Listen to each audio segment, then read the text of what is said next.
राम नाम रटते रहो,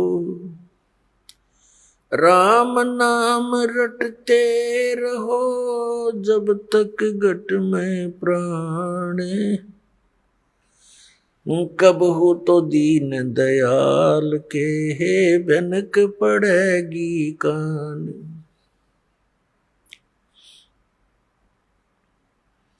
मानुष जन्म पाए कर, जो नहीं रटे हरि नाम। जैसे कुआ जल बिना बनवाया क्या काम।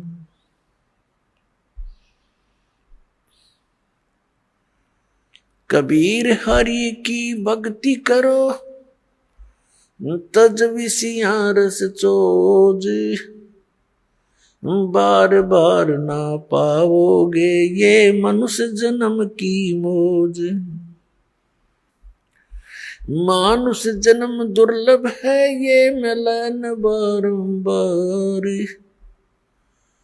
जैसे तरवर से पत्ता टूट गिरे, वो बहोर न लगता डार।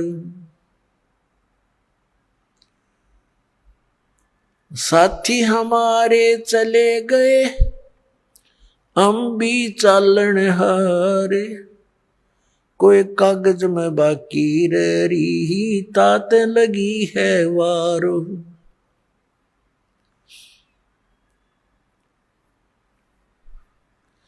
पतझड़ आवत देख कर, बन रोवे मन माही। ये ऊंची टहनी पात थे, अब पीले हो जाही।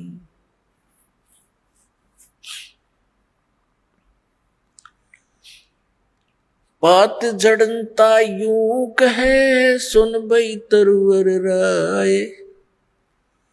अब के बिछुड़े नहीं मिले, न जाने कहाँ गिरांगे जाए।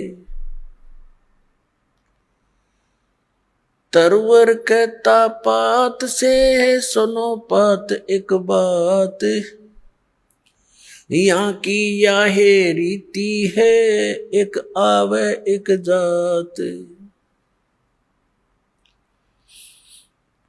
अब परमात्मा ने कितना मार्मिक तरीके से इस भोली आत्मा जो काल की भांग पिए पड़ी है, कितने मार्मिक ढंग से समझाया है। एक पत्ते और वृक्ष और वन का उदाहरण दिया है। क्या बताते हैं कि मानुष जन्म दुर्लभ है, ये मिले न बारंबार। और जैसे तरवर से पत्ता टूट गया, वो बहोर नहीं लगता डार। उसी स्थिति में एज इट इज दोबारा उस शाखा पर, उस टहनी पे वो दोबारा स्थापित नहीं हो सकता। ठीक इसी प्रकार परमात्मा हमें समझाने की चेष्टा करते हैं कि आप जिस संसार और इस परिवार को, संपत्ति को, शरीर को अपना मान करके यहां बिल्कुल स्थायी होकर बैठे हो, ये ऐसी स्थिति है आपकी, जिस दिन आप इस टहनी से टूट गए, फिर उस घर में, उसी स्थिति में दोबारा आप स्थान नहीं पा सकते।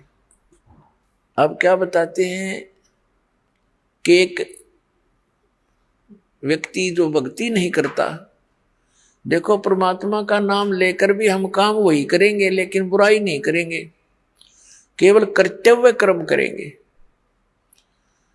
तो उसके लिए परमात्मा हमें याद दिलाते हैं कि आज आप अपने परिवार में कितने प्यार से रह रहे हो, कैसी ममता आपकी अपने बच्चों में है, आपके मकान में है, रिश्तेदारियों में है।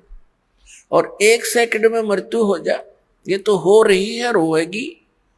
अब इसको, इस सच्चाई को हम अनदेखा करने की चेष्टा करें तो वही बात है कि बिल्ली को आते हुए कबूतर आंख बंद करके बैठ जाकर मुझे दिखती नहीं, उसकी आंखें बंद कर लेने से वह बिल्ली टल नहीं गई। उसकी अपनी अज्ञान सोच है, वो तो उसने दौड़ धाप उड़ जाना चाहिए था, बच सकता था। तो ऐसे ही ये एक मौत यानी ये स्थिति है आपकी। हम इससे बहुत कतराते हैं और ये फिर भी आके ही रहती है मृत्यु। तो इससे बचने का तरीका भी बताया परमात्मा ने।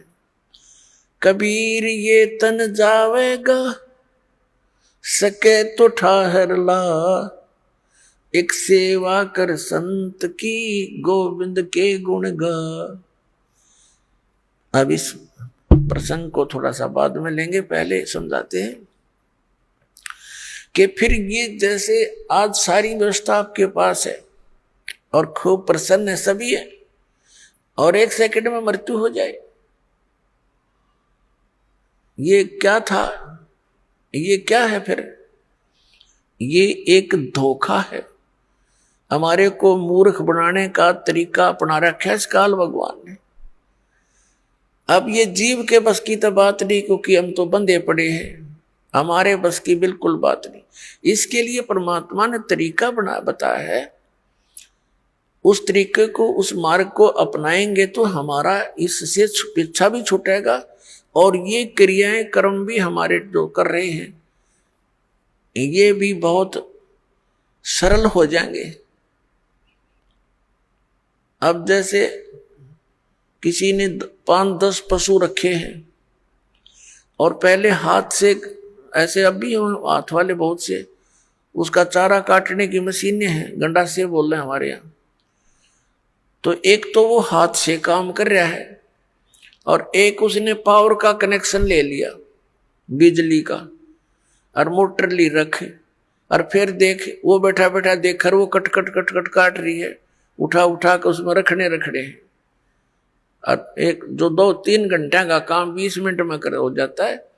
तो इस प्रकार हम जिस अपने परिवार की गाड़ी को स्वयं खींच रहे हैं, उसके लिए इस परमात्मा ने कहा कि तुम इस पर मोटर दरवा लो और बहुत आसानी से रखी जाएगी, और फिर देखना आप भी बैठी हो अंदर और फिर गाड़ी चलेगी।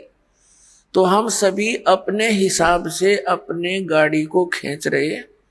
परमात्मा का कनेक्शन मिलने के बाद आपको पावर मिल जाएगी, वो मोटर मिल जाएगी जो उसने बैठा घुमाएगी, चलाएगी अपने आप। तो वो काम भी हल्के होंगे, जिनको हम नहीं कर सकते उसको पावर करती है। तो इस प्रकार वो साधना, वो विधि जिससे उस पावर की यानी परमात्मा की शक्ति आपको प्राप्त हो, जिससे आपकी संसार रूपी परिवार रूपी गाड़ी भी ठीक से चले, तो वो दास आपको बता रहा है।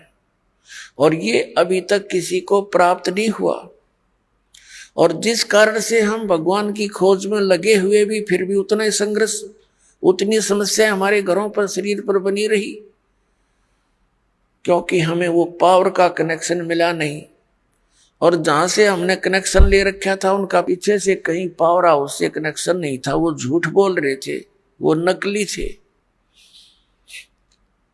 तो पुण्यात्माओं, प्रसंग चल रहा है कि परमात्मा ने क्या बताया। जैसे एक पत्ता वृक्ष टहनी से टूट कर नीचे गिरता है,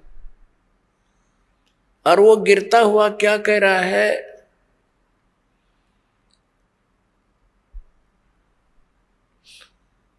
पात जड़नता यूं कहे, सुन बई तरवर राय, अब के बिछुड़े नहीं मिले, ना जाने कहां गिरेंगे जाए।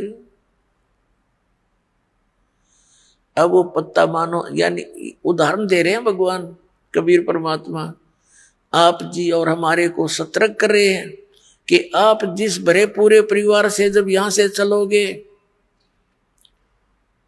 मृत्यु का समय निकट आवेगा।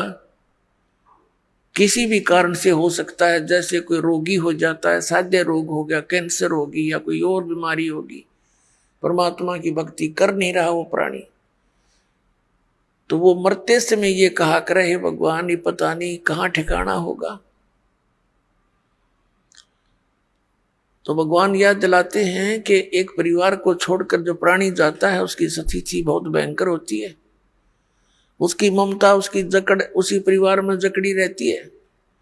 जो भक्तिहीन और ज्ञानहीन प्राणी होता है वो वहीं फिर पशु पक्षी बनकर, कुत्ता कुतिया बनकर उसी गली में सैर सपट्टे करता रहता है। वो जा आशा ता बासा होई, मन करम वचन सुमरियो सोई। पात जड़नता यूं कहे सुन भी तरवर राय, अब के बिछुड़े नहीं मिले न जाने कहां गिरेंगे जाए। अब परमात्मा कहते हैं हिड़की दे दे रोएगी सुरता जब तू चलेगी अकेली। इस आत्मा को सुरता भी सुरती भी कहते हैं, एक संबोधन के लिए। कहते हैं प्यारी आत्मा, जब तू पूरे परिवार ने छोड़ के अकेली यहां से जाएगी, जब तू पछाड़ खा खा टक्कर मार मार रोएगी डकरा डकरा के, तेरी कोई नहीं सुनेगा।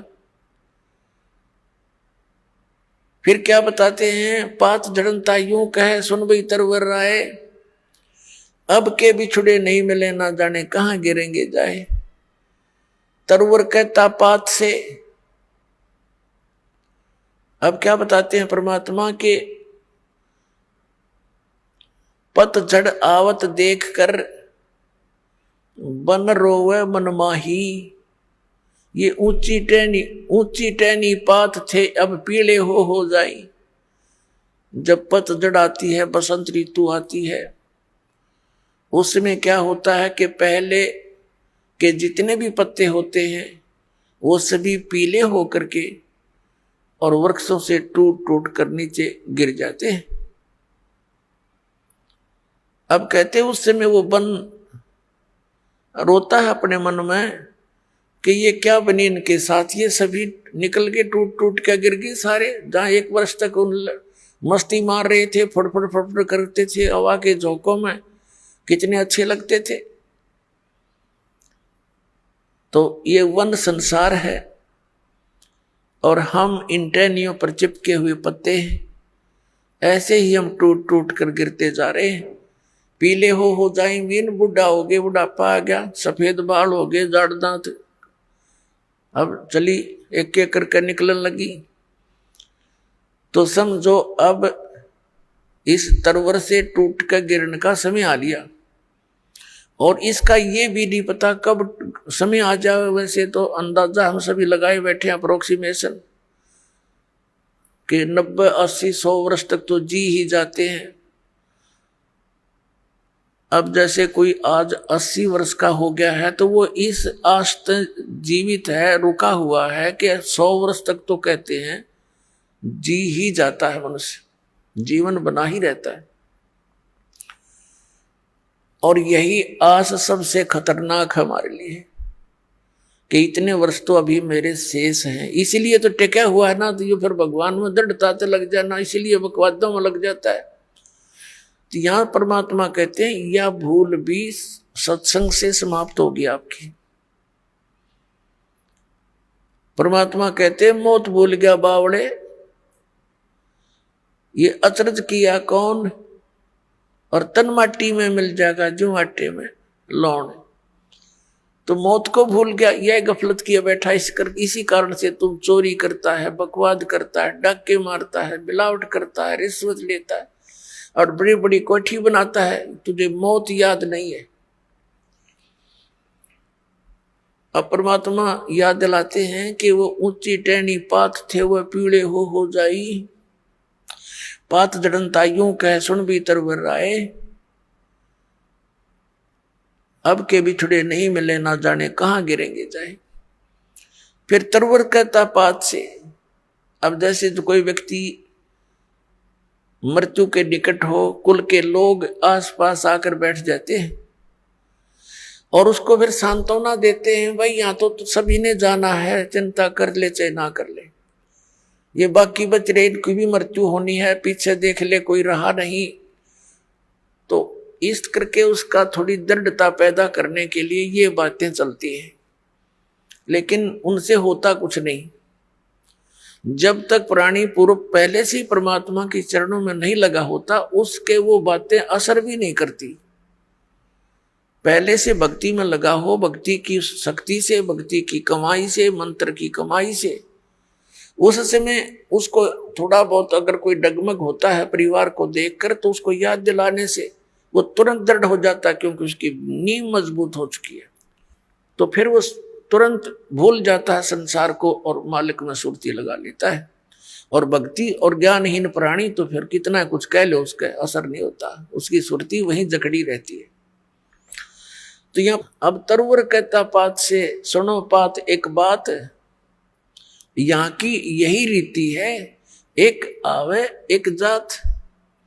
अब जैसे वो पतझड़ के समय टहनियों से पत्ते टूट टूट के गिर गए, पहले वाले तो गिर गए, खत्म हुए, कोई गंदे नाले में पड़ा, कोई पशुओं के पैरों नीचे कट के नष्ट हुआ, और तुरंत फिर कोपल फूट आती है, नए पत्ते 10 से 15 दिन के बाद हरा भरा हो जाता वो पेड़ है। और फिर वो जो पत्ते नए नए आए हैं, वो 1 वर्ष वो नाच कूद लेंगे, फटफट फटफट कर लेंगे, फिर वही ऐसे ही सतीथि में जाएंगे।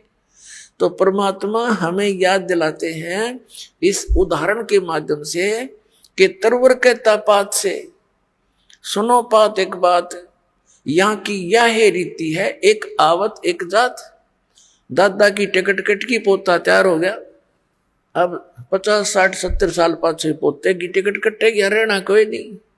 तो परमात्मा हमें याद दिलाते हैं रहना नहीं देश बिराना है, ये अपना लोक नहीं है, ये देश रहने का नहीं है, और तुम वहां जाने की चेष्टा कर नहीं रहे जहां तुम्हें सर्व सुख होंगे, वहां वृद्ध अवस्था नहीं है, वहां मृत्यु नहीं होगी। बताओ, इतना बढ़िया स्थान है, आप उसको ग्रहण करना नहीं चाह रहे, क्योंकि आपको ज्ञान नहीं, आपको ये विश्वास ही नहीं है कि ऐसा कोई लोक है। क्योंकि नकली संतों ने और इन पंथों ने परमात्मा का भट्ठा बैठा दिया, भक्ति मार्ग का नामो निशान मिटा दिया। महिमा गाते हैं सतलोक और सचखंड की, और वहां की व्यवस्था बताते हैं, वहां तो प्रकाश ही प्रकाश है, चेतन ही चेतन है। तो उस प्रकाश में हम के टिंडे लाएंगे जाके, वहां कुछ भी कोई नहीं है। अकल है, देखो ये ज्ञान है कोई।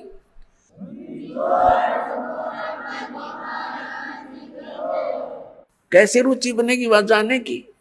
कहते आत्मा उसमें ऐसे मिल जाती है जैसे बूंद समुद्र में। कोई बात हुई है कई प्रमाण ऐसा परमात्मा के ज्ञान में? तो वहां पूरी व्यवस्था है उसकी, तो यह नकल है, डुप्लीकेट माल है ये सारा, यहाँ का एज इट इज सृष्टि है। और लेकिन वहां का जो मटेरियल है, वहां का जो पदार्थ है, वो अमर है, वो नष्ट नहीं होते। जैसे एक सैंपल है वहां से, गंगा का जल सतलोक से आया हुआ है। इसके विषय में ना ब्रह्मा को पता, ना विष्णु को, ना इन ऋषि पिषियों को, ये तब बहुत नीचे सतर की कहानी है इनकी। तो ये परमात्मा ने एक सैंपल भेज रखा है कि हमारा मटेरियल ऐसा पदार्थ है वहां पर।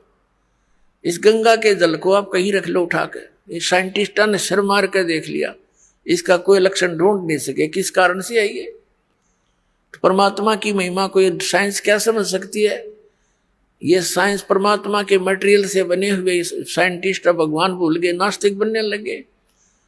तो इस कलयुग में हमें एक सबसे बड़ी खुशी और सहयोग इस शिक्षा का ये है कि हम भगवान पहचान सकते हैं, अन्यथा इसकी कतई जरूरत नहीं थी।